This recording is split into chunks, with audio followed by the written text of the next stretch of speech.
Be confident, be bold, be authentic, but don't forget to take action. This is Ordinary to Badass, where our stories empower women to step into the spotlight of their own lives and pursue what they're truly passionate about. It's time to step into the arena and become more than just extraordinary. It's time to become a badass with your host, Marie Sonneman.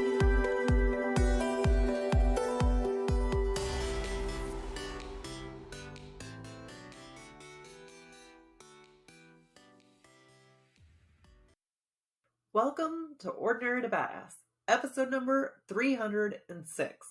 In this episode, you are going to hear 4 reasons why Dr. Priyanka Venugopal is so badass. Now, Dr. Priyanka, last episode, if you missed it, it was so good. Moms especially, go back, listen to that episode, and you will hear all about the difference between confidence and feeling powerful and a different way to do weight loss that isn't just diet oriented like we're so often taught. And then also we talk about the siren song and how to notice it and what to do with it, right? How to be curious about it. So go back, check out the last episode. Today, I'm going to share with you 4 reasons why Dr. Priyanka is so badass. So let's just dive right in. Let's get into it.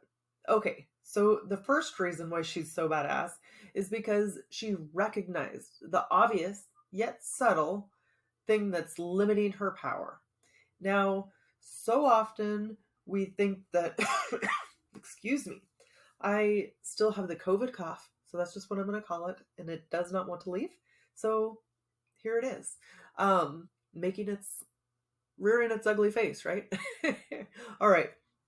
So she recognized what's limiting her power. Now, so often it's so easy to think okay, what the people around me think is so important. I should probably consider what the people around me think. That's considerate, right? That's often what we're taught to do, is to be considerate of others, but it doesn't necessarily do you favors, right? And so Dr. Priyanka said that sometimes it's looking outside of ourselves. It's looking at the society around us and how that has shaped us. And she said that sometimes societal expectations might be what's holding you back. And you've been taught to fall in line, follow the rules, and not be too big or too loud. But that can limit your sense of power. Think about it. You're doing everything that everybody around you wants to do. That doesn't necessarily feel good. Yeah, it can feel good when you're getting kudos from other people. They're like, oh, good job. That's so awesome. And that's not necessarily what's in your best interest though, right? It might not feel good to you. It might feel good getting recognition or people saying good job, but is that part of your overall mission? Is it part of your overall goal? Do you like doing it in the first place? It's something to reflect on, because just because all the people around you think it's cool doesn't mean that you think it's cool. And at the end of the day, if all of these other people are wanting you to do something, but you just don't find joy in it and it doesn't lift you up, then what's the point? It's going to leave you feeling empty and dead inside. So really look at that, because it seems so obvious, oh yeah, duh, don't just do what everybody wants you to do. But then yet it's subtle, because there's just there's often a people-pleasing way, or a wanting to fit into society way. And it's natural, it's normal, it happens, right? But is it best for you? So recognize that there's certain things we all do that are just because it's us doing what we've been taught to do, what we've been told since a young age. But what if it's stealing your power? Or limiting it? It's capping you. You can't go beyond a certain level because you're stuck right there. Because you're doing what you're always told, because you're being a good girl. And I'm not blaming you. We all do this. But it does make sense that that's something that would be limiting our power. Because how are you to walk in power, walk in your strength, if you can't even recognize, or if you can't even speak up or do the things that you want to do?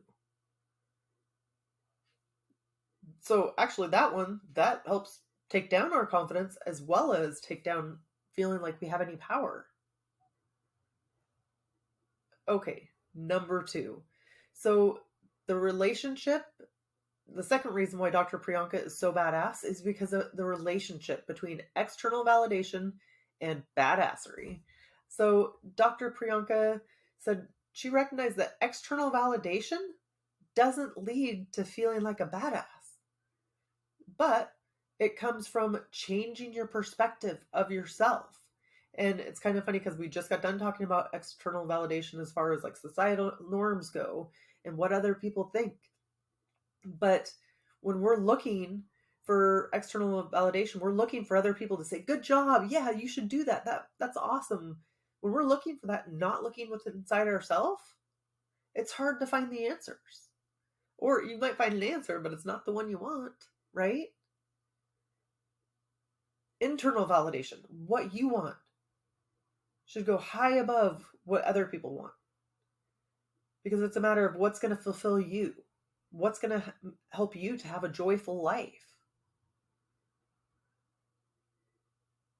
Other people, their opinions, what they want for you, that's cool for them. They keep that, but it doesn't mean you have to fall. You don't have to fall in line with that, right? So what are you doing to get in touch with yourself? What are you doing so that you can hone, really listen to this inner voice that you have? I think that that's not taught enough. We're often not taught to really sink in, to listen to ourselves and to hear what we have to say and our thoughts about things. So maybe that's going for a walk. Maybe that's doing a meditation, whether it be silent or a guided meditation, right? Maybe it's just sitting outside in nature. I have a friend who just goes and sits outside every morning. Every single morning, she grabs her cup of coffee and just goes and sits outside and just enjoys nature. But during that time, you get in touch with your voice, what you think, what you have to say, what your perspective is. Because that's another part of it, is if you're looking at your relationship between like external validation and badassery, you also have to look at your perspective. Sometimes we have a way of doing things, or we're thinking about things and we don't realize there's another way to think about it, right? I'm being so negative here. I'm looking at this so negative. But then you forget, like, there might be some truth to the other side. So have a perspective change where it's going to help you gain your power, right?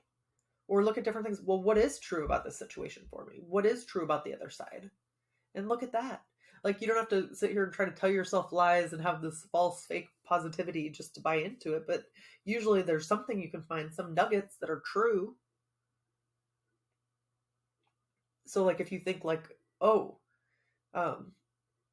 everybody thinks I'm good at this, right? And I feel like I suck at it. That was a bad example. That was a bad example off the top of my head. So we'll just scratch that. But look at your self perspective, and maybe your perspective can change, right? And your perspective is more important than anybody else's perspective, more important than what anybody else can say to you, or what they think you should do, or how they think you should live. Okay, so number 3, the third reason why Dr. Priyanka is so badass is for who she credits for feeling powerful. Now, Dr. Priyanka says that she takes responsibility for creating a feeling of power for herself. Dr. Priyanka believes that she is the only one who is responsible for creating a sense of power in her life, and she takes active steps to make this happen. You are powerful. You can make a change. You are the one responsible for your power or powerlessness, right? And Dr. Priyanka even said so often we blame time, we blame circumstances, you might blame your spouse or your kids one thing or another, like why you can't do something or why you feel powerless, guess what? Ultimately, it's in your hands. The choice is yours. Now, anytime that you put control outside of yourself and you're expecting other people to help you feel powerful and to feel strong and to feel confident, it's not going to happen, or it's not going to be true, right? They might believe that, but until you do the work and you feel powerful within yourself, that's when real change is going to happen. Now, if you have a supportive partner who like thinks you're a total badass or knows you're a total badass, cool. Keep them, right?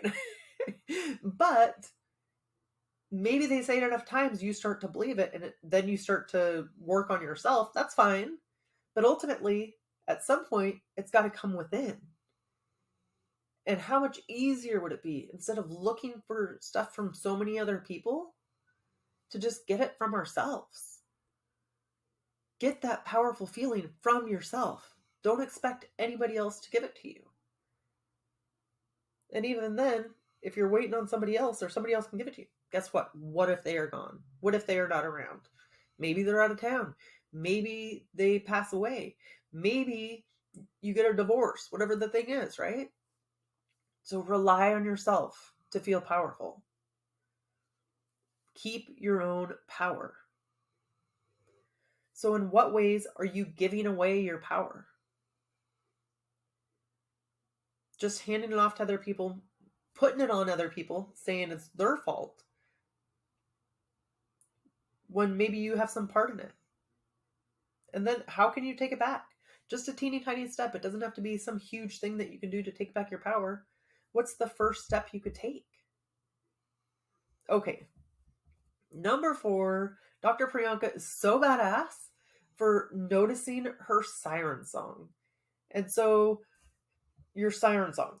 This is something Dr. Priyanka says that when you're feeling disempowered, when you feel like you have no control, usually we have a siren song.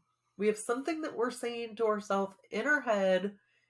Often it's over and over. Maybe it's been repeated since your childhood. It's something that we're saying to ourselves because we really want to gain control back, right? And so then Dr. Priyanka said, look at your siren song.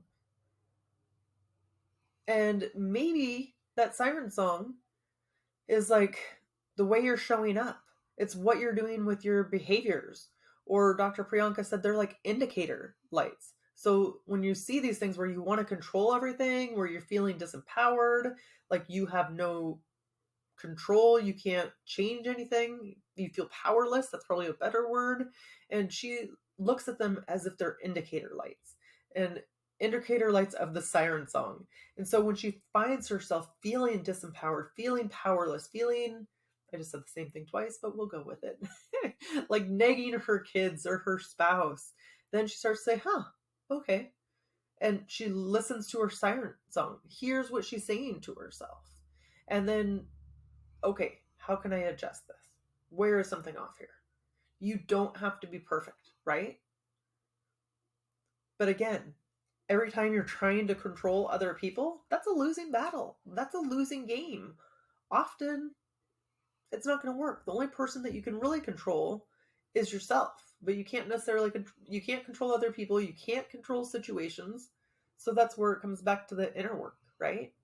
But then when you're having these thoughts in your head, you're having these siren songs, then Dr. Priyanka just suggests to notice them, to be curious about them. And be like, isn't that interesting? Instead of like beating yourself up and going down a rabbit hole, you're just kind of noticing, what is your pattern? Because oftentimes these patterns, they're self-destructive, right? We're doing it to ourselves. We don't even realize it because, again, we learned it when we were kids. But at least notice it. Be aware. And then instead of being critical and getting upset with yourself, just be curious. Isn't that interesting? I wonder where that came from. And she said, Dr. Priyanka said, I might be feeling doubt or nervous or stress. So I'm feeling some flavor of emotion that I'm trying to avoid.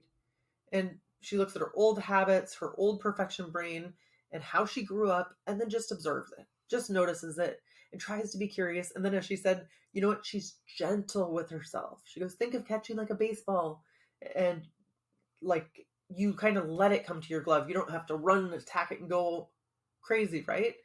Just let it softly come to your glove and land there. So you can kind of do that with your thoughts, right? Let them come in softly.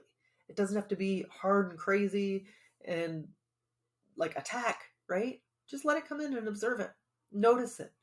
Be curious. Okay, so quick recap of the 4 reasons Dr. Priyanka is so badass. 1 is for recognizing the obvious yet subtle thing that's limiting her power. 2 is the relationship between external validation and badassery. 3, for who she credits for feeling powerful.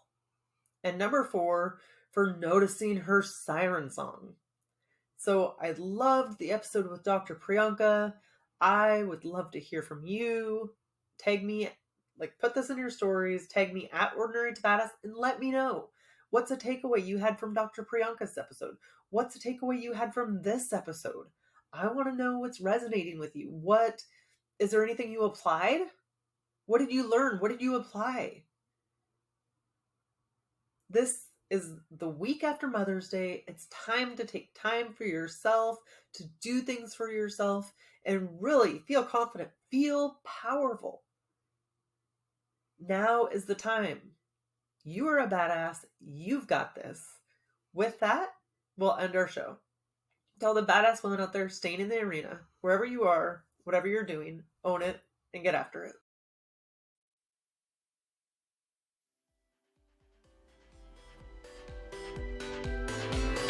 Now that you've listened to this episode of Ordinary to Badass, we want to hear from you. Go to our website, ordinarytobadass.com/podcast, and submit your own experience on how you took your life from ordinary to badass and get the chance to be on a future spotlight episode of the show. That's ordinarytobadass.com/podcast. While you're waiting for the next episode of the show, wipe off the sweat, dust off the dirt, and get back in the arena.